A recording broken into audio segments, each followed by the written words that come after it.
नमस्कार, मी साईनाथ गावकर.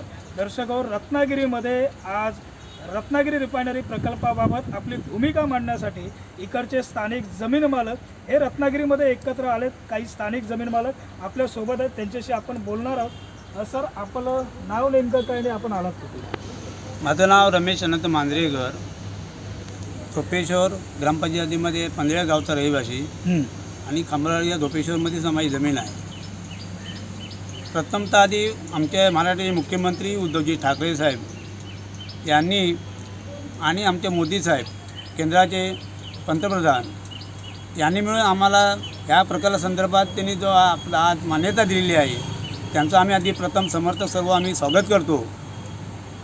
आता ह्या बारसू धोपेश्वर बारसू सोलगाव या जमिनीमध्ये जो हा प्रकल्प येऊ घातलेला आहे, या जमिनीच्या मालकांचं आज समर्थक सगळे जमिनीचे मालकच आहेत. अन्य लोक पण त्यामध्ये समर्थनार्थ आलेले आहेत. पण ह्या जमिनीमध्ये आम्ही जो हा मोबदला संदर्भात शासनाकडे आम्ही जमिनीच्या व्यवहारासंदर्भात जमिनीच्या याच्यामध्ये संदर्भात आम्ही त्यांच्याकडे आमची वस्तुस्थिती मांडलेली आहे. जर योग्य मोबदला आमच्या म्हणण्यानुसार मिळाला तर आम्ही ह्या समर्थनार्थ आम्ही उडी घेतलेली आहे आणि आमची जमीन ही आम्ही ह्या प्रकल्पासाठी रिफायनरीसाठी देऊ घातलेली आहे. कोणत्या प्रकारची विरोधकांनी जर कुठेही जरी विरोध केला तरी आमच्या जवळजवळ पंधरेगावच्या आमच्या ह्या संपूर्ण भागामध्ये धोपेश्वर पंधरेगावच्या भागामध्ये आमची 70% जमीन आमच्या 70 मालकीची आमच्या लोकांची आहे. त्यात म्हणजे काजी विजी आपले दादन वगैरे आले, मांजरेकरांची आहे 400-500 एकर. अशा सर्व जमिनी मिळून आमच्या जमिनीजवळ 1000च्या आसपास एकरच्या जमीन आमच्याजवळ जमिनी आहेत. आम्ही ते जमिनी सकुशीने द्यायला तयार आहोत.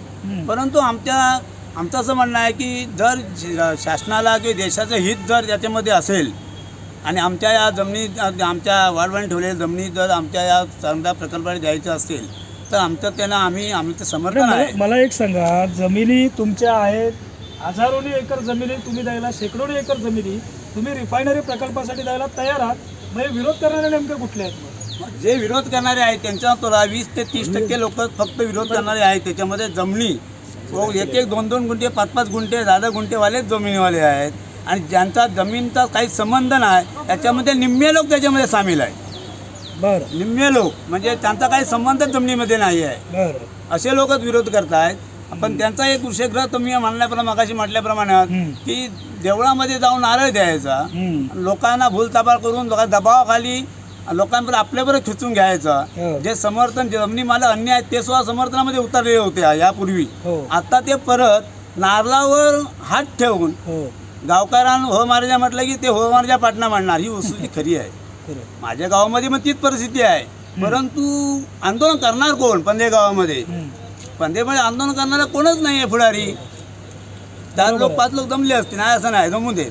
पण आंदोलन करण्यासाठी सक्षम पाहिजे आणि आपली जमीन पण तेवढी विपुल पाहिजे. जमीन मालक जर तुम्ही बोलून तुम्ही जर विरोध करत असाल तर योग्यच नाही ते.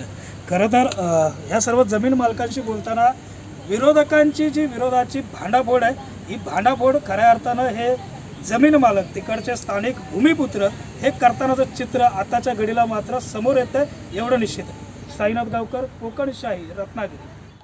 असे नवनवीन व्हिडिओ पाहण्यासाठी कोकणशाहीचं यूट्यूब चॅनल सबस्क्राईब करा व बेल बटन प्रेस करा. तसेच फेसबुक पेज लाईक करा आणि इंस्टाग्राम पेज व ट्विटर पेजला फॉलो करायला विसरू नका.